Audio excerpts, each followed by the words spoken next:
आज 15 दिन हो गए, लेकिन उनका फोन नहीं आया। रूमी, जो मेरे हस्बैंड 1 साल की शादी में बहुत ही केयरिंग, अपना ध्यान रखने वाले, मेरी हर बातों को समझने वाले, लेकिन मैं पगली हर फोन पर समझ बैठी कि उनका फोन आया। शौहर से ज्यादा दोस्त साबित हुए मेरे।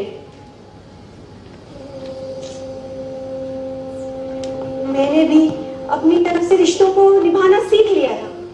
जानती थी, पढ़ी लिखी कि रिश्ते एक मासूम परिंदे की तरह होते हैं। उन्हें ज्यादा जोर से पकड़ो तो मर जाते हैं, नरमी से पकड़ो तो उड़ जाते हैं, लेकिन अगर उन्हें मोहब्बत से, प्यार से पकड़ो तो तमाम उम्र साथ निभाते हैं। मैंने भी यही कोशिश की थी, लेकिन क्या करूं, इंसान हूं ना, फरिश्ता तो नहीं, गलतियों का पुतला। ऐसे ही गलती मुझसे अनजाने में हो गई। हाँ, गलती। और अपनी अना को अपनी ढाल बनाकर मैं अपने ससुराल से मैके आ गई और अब पछता भी रही हूं। अब सोचती हूं कि मैं अपने ईगो सैटिस्फैक्शन पुल को पार करके अपने मैके तो आ गई हूं, लेकिन अपने माँ बाप को बेचैन कर दिया है।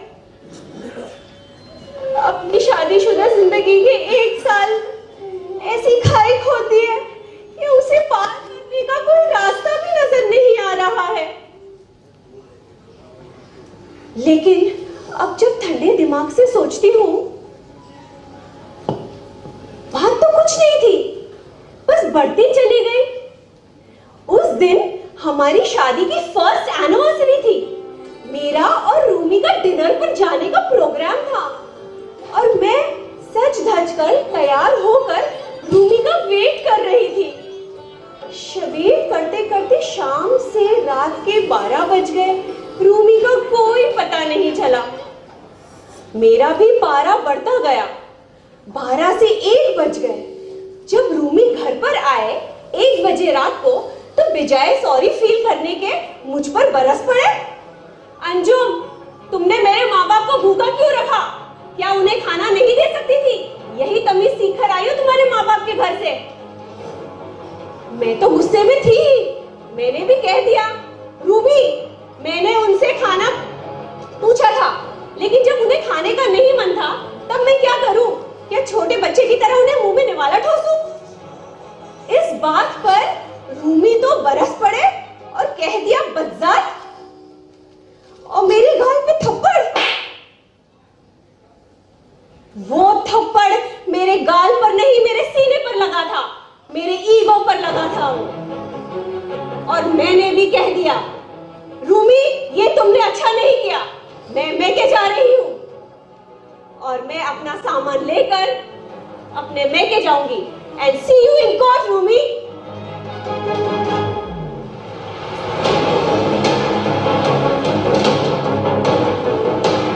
क्यों ना कहती? आप ही बताइए, बताइए। पढ़ी लिखी हूं, आजकल की सोच रखने वाली हूं, नए जमाने की सोच रखने वाली हूं। बोलिए। सिखाया गया है कि मर्द और औरत बराबर के हैं। हमेशा मर्द और औरत को कंधे से कंधे मिलाकर चलना चाहिए और औरत किसी मर्द से कम कम नहीं। लेकिन ये नहीं जानती थी कि औरत और मर्द बराबर नहीं, लेकिन उन्हें साथ चलना चाहिए, तो ही रिश्ते की गाड़ी सही चलती है। हाँ, फिर तो क्या था, मैके आते ही मेरी अम्मी ने तो एक थप्पड़ को बॉम्ब जितना बड़ा धमाका बना दिया और फौरन ही कह दिया, मेरी बेटी उन जाहिलों के घर नहीं जाएगी, पढ़ी लिखी है, जमाने की नई सोच रखती है। हाँ, अब्बा ने तो जानने की कोशिश की कि नहीं चलो पूछ लेते हैं माजरा क्या है, जरा रोमी से हम बात तो कर लें। अरे बट अम्मी ने तो कहकर ही साफ ना बोल दिया, यही बात खत्म कर दी कि क्यों, हम हाथ उठाना तो बुज़दिलों की निशानी है, बात जो भी हो ये मर्दों की निशानी नहीं है। हाथ कैसे उठा लिया उसने मेरी बच्ची पर। मैं जो अब तक अपने फैसले पर एक पेंडुलम की तरह इधर से उधर सोच रही थी, घूम रही थी, इस बात पर एकदम जब अम्मी ने सपोर्ट दिया तो मैं पक्का मेरे मजबूत कर लिया कि हाँ शायद मैं ही सही हूँ जो अम्मी ने मुझे सपोर्ट किया है। वरना जो छोटी छोटी बातों के लिए मुझे रोकती थी, चिल्लाती थी, आज इतने बड़े फैसले में अगर मेरा साथ दिया मतलब मैं ही सही हूँ। लेकिन रात के अंधेरे में जब मैं अपने रूमी के बारे में सोचती, अपने आसमान में देखती, उसका चेहरा बनाती, अच्छे पलों को याद करती,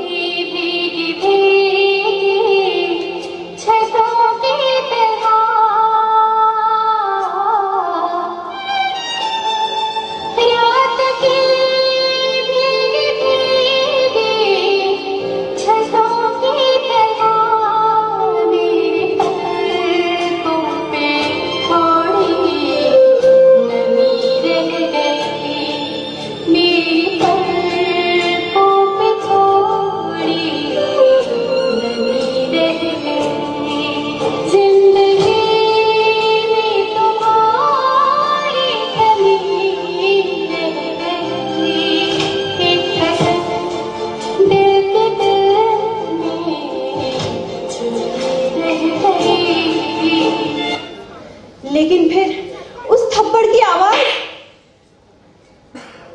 और मैं सब अच्छे पलों को भूलकर मुड़ के सो जाती हूँ।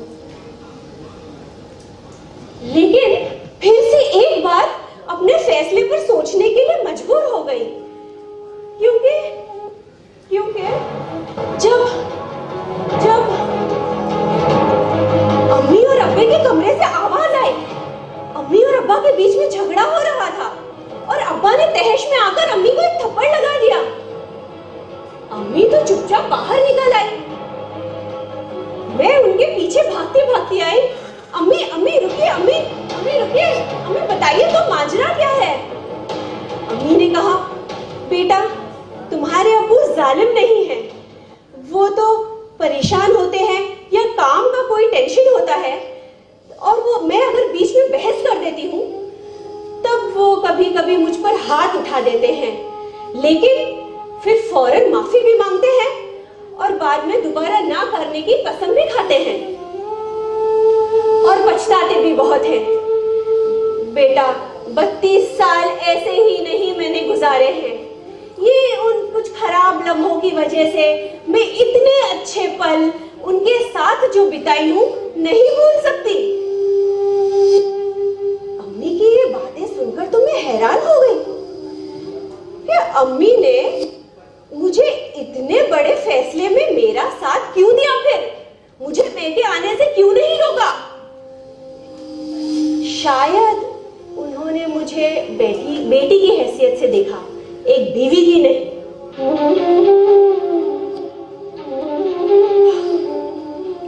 लेकिन फिर भी मुझे आज तक मेरे अम्मी और अब्बू एक आइडल कपल ही लगते हैं, जो एक दूसरे का ध्यान देते हैं, एक दूसरे में प्यार करते हैं एक दूसरे से और हर छोटी मोटी बातों को अच्छे से निभाते हैं, बिल्कुल मेरे रोमी की तरह। मेरे रोमी ने भी तो 1 साल की शादी में मुझे कितना ध्यान दिया, हर नादानी पे मेरी नजरअंदाज कर दिया,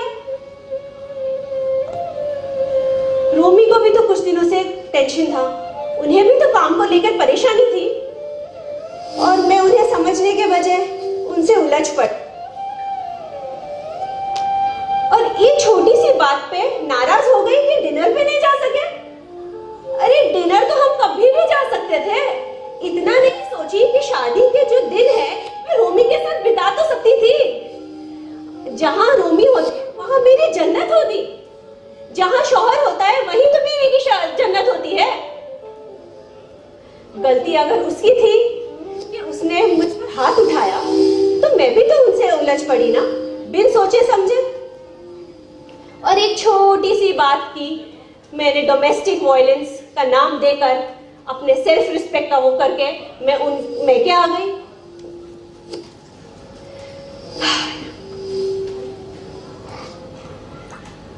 अब मैं एक फैसला करूंगी और उसमें आपको मेरा साथ देना पड़ेगा।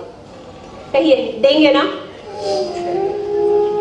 कुछ कह गए, कुछ सह गए, कुछ कहते कहते रह गए। मैं सही तुम गलत के चक्कर में कितने रिश्ते बह गए।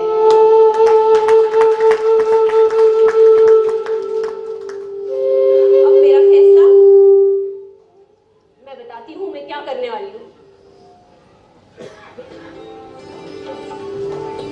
हेलो हेलो,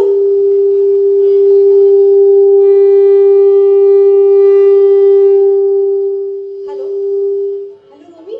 हेलो, हाँ अंजू बोलो। रोमी आई एम सॉरी रोमी। किस बात की? रोमी please I am sorry.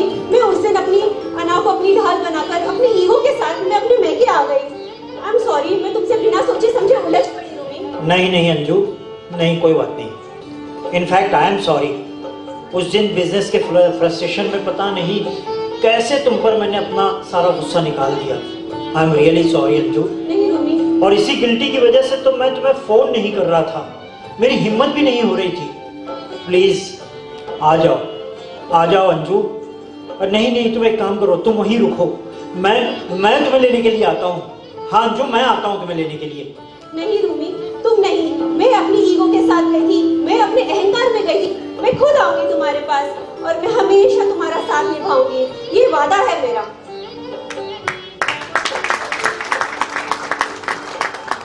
Ego और अहम। अम्मी, ओ अम्मी, मैं जा रही हूँ अपने रोमी के पास। क्यों? कहिए सब लोग।